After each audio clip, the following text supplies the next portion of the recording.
The Lives of the Saints by Father Alban Butler, March 10th, St. John Ogilvie. The father of John Ogilvie was Baron of Drumnakeith, lord of many territories in Banffshire, and head of the minor branch of the Ogilvie. His mother, related to the Stuarts and the Douglases, was the daughter of Lady Douglas of Lochleven, Mary Stuart's jailer. Like many other families of his time, part of the Ogilvie family was Catholic and the others Presbyterian. John's father, although not properly an enemy of the faith, educated his son in Calvinism, and at the age of 13 sent him to continue his education on the continent. There, the young man began to take an interest in religious controversies, which were then very popular in France and in the regions under French influence. Famous Catholics and Calvinists took part in these controversies, and the echo of their disputes had a great influence on the intellectual world of the time. The young man soon realized that it was necessary to rectify his religious position. According to a speech attributed to the Blessed in a Scottish version of his trial, John consulted the most prominent Italian, French, and German intellectuals, and they all pointed out to him the contrast offered by the continuity of Catholic doctrine with the novelties introduced by the Reformation, as well as the characteristic unity of the Catholic Church. Confused by these arguments, John abandoned the controversies and devoted himself exclusively to the study of two texts of Scripture. God wants all men to be saved and to come to the knowledge of the truth, and "Come to me, all you who suffer and are afflicted, and I will comfort you." He soon realized that the Catholic Church made no distinction of persons, and that in its midst there were people of all social classes who truly despised the world. These reflections and the witness of the martyrs finally made up his mind. In order to belong to the Church of the Martyrs, he decided to become a Catholic and was received in the Church of the Scottish College of Louvain in 1596 at the age of 17. He spent the next 3 years in various colleges in Europe. Due to lack of funds, Father Cretan had to dismiss many students from the Scottish College, including John Ogilvie, who went to study with the Scottish Benedictines in Regensburg.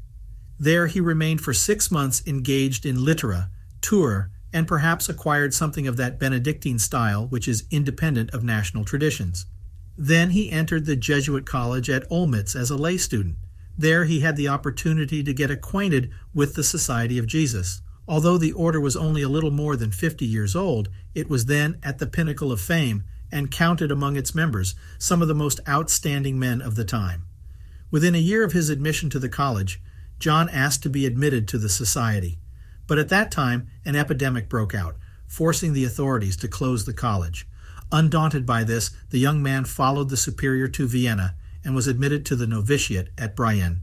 Brown, in his biography of John Ogilvie, during the 10 years he spent in the Austrian province of the Society of Jesus, Ogilvie was trained in a rigorous discipline.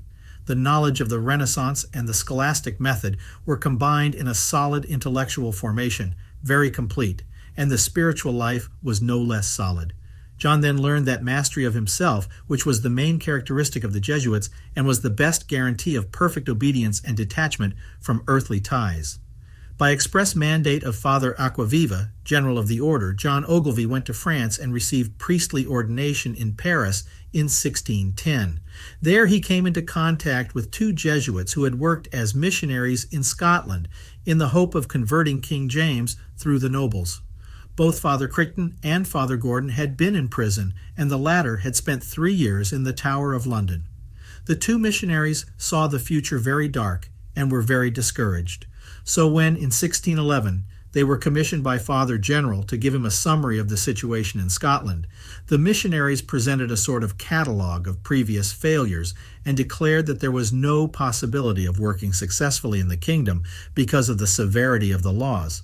At precisely the same time, Ogilvie decided to devote his life to the task and wrote to Father General, offering himself for the mission in Scotland. In reply, he received a letter reminding him that it was up to the superiors to choose the missionaries and that neither Father Crichton nor Father Gordon had recommended him for the mission. Finally, after 2.5 years of pestering his superiors, he received the order to leave for Scotland.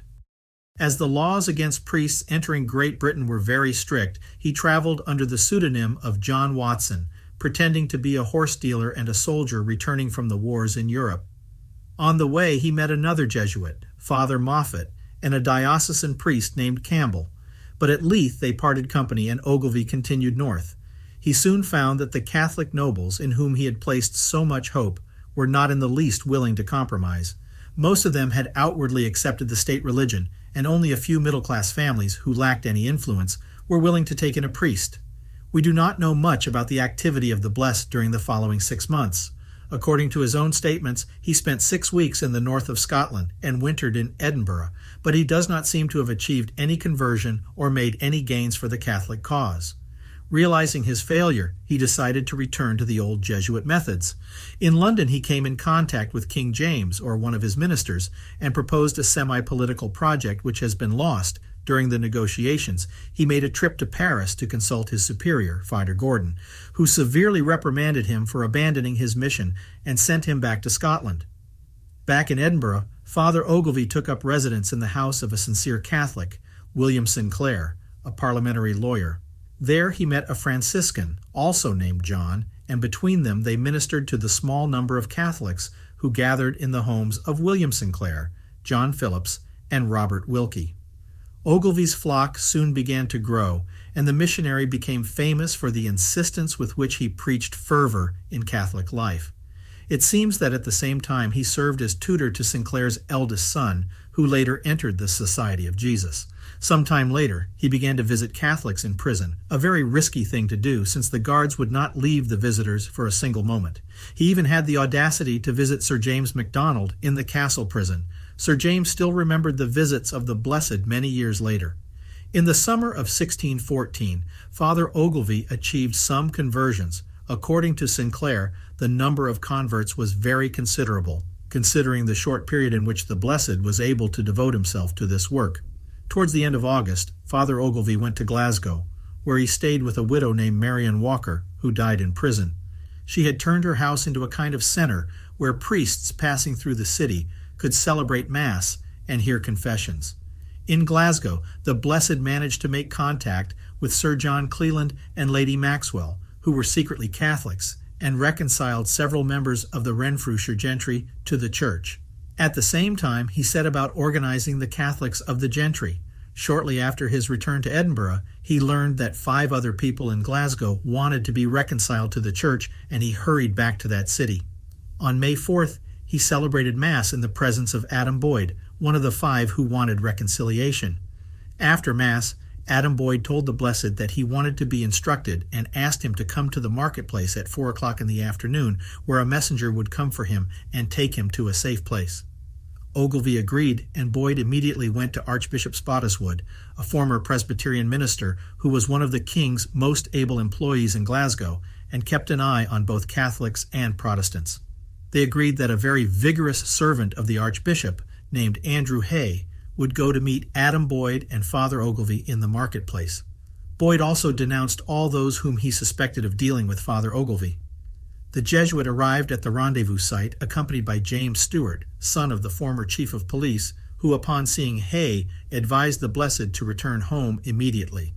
Stewart and Hay began to argue and ended up hitting each other. Some passers-by participated in the fight, and finally, Ogilvie was taken to the house of the mayor of the city. Spottiswoode followed him there with his guards.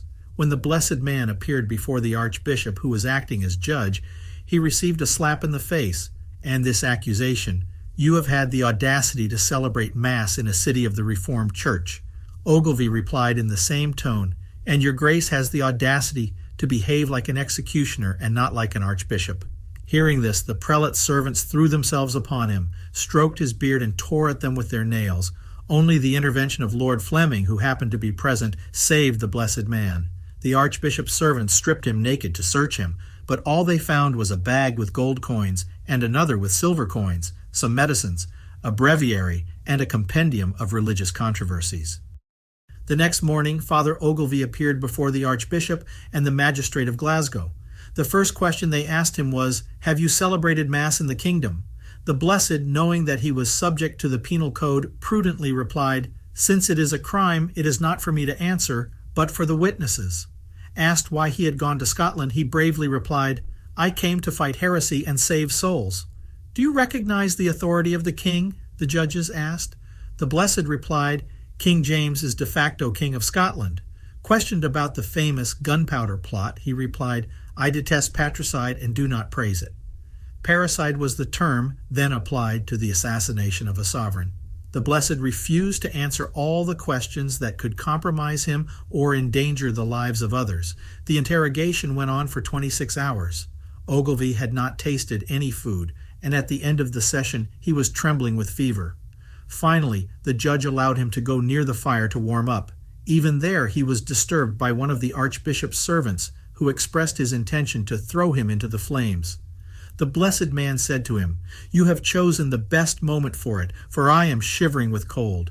In the dungeon they tied him by the feet to an iron bar and allowed him to lie on the floor, for he was so weak that he could not stand. Spottiswoode obtained permission to apply to him the so-called torture of the boot, but does not seem to have employed it in all its rigor. To increase the sufferings of the blessed man, Spottiswoode spread the news that he had revealed the names of his friends. When the executioners saw that neither threats nor promises could get Father Ogilvie to reveal the names of the Scottish Catholics, they decided to deprive him of sleep in order to lessen his resistance. For 8 consecutive days and nights they stabbed his body with sharp stakes, dragged him on the ground, subjected him to the torture of noise, and beat his hair. Finally, the doctors declared that if the torture was prolonged for 3 more hours, the blessed man would die. The persecutors let him rest for 24 hours before making him appear in Edinburgh before the lords commissioned by the king for the case. According to the authorities, John Ogilvie was guilty of the crime of high treason for having refused to admit the jurisdiction of the king in spiritual matters. However, the court was less concerned with proving that he had celebrated Mass and upheld pontifical jurisdiction in Scotland than with extracting from him the names of those who would have looked favorably on the kingdom's return to the Catholic faith. The authorities had given the Blessed permission to receive visitors in prison after spreading the rumor that he had betrayed his friends, in the hope that they, in turn, would denounce others. All the tortures to which Father Ogilvie was subjected were directed to that end. The question of the Pope's power to depose the king was not dealt with until after all the torments had failed. On this thorny question, which was of great concern to the theologians of the time, the Blessed replied that he was ready to answer only to the Pope. After the second trial, Father Ogilvie was again transferred to Glasgow, where, it seems, he was treated well at first.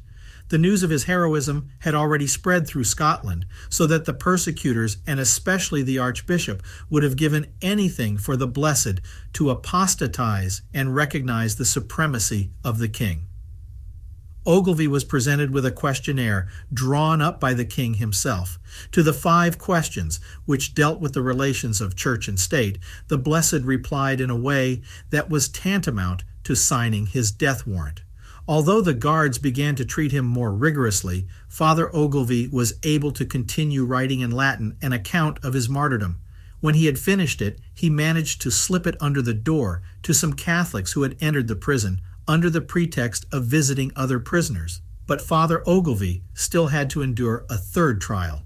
The authorities let him know that he was to be tried, not for having celebrated Mass, but for the answers he had given to the king's questionnaire. The Archbishop offered him his protection if he would retract such answers, but the blessed man replied, "I am ready to obey the king in everything in which he has authority, and I am ready to shed my blood to defend his temporal power. But I refuse to obey him in spiritual things, for in them he lacks jurisdiction." The blessed was sentenced to death as a traitor. His friend John Brown, who accompanied him to the end and collected his last words, affirmed that still on the scaffold the executioners offered Father Ogilvie freedom and a bright future if he would abjure the faith. This shows, with evidence, that the motive for which he was condemned was faith and not politics. When the executioners removed the ladder and left the martyr hanging on the gallows, the crowd cried out against the authorities who had condemned him so unjustly. John Ogilvie's cause was not introduced into that of the other English martyrs, but he was beatified separately on December 22, 1929. The Society of Jesus celebrates his feast day on February 20th.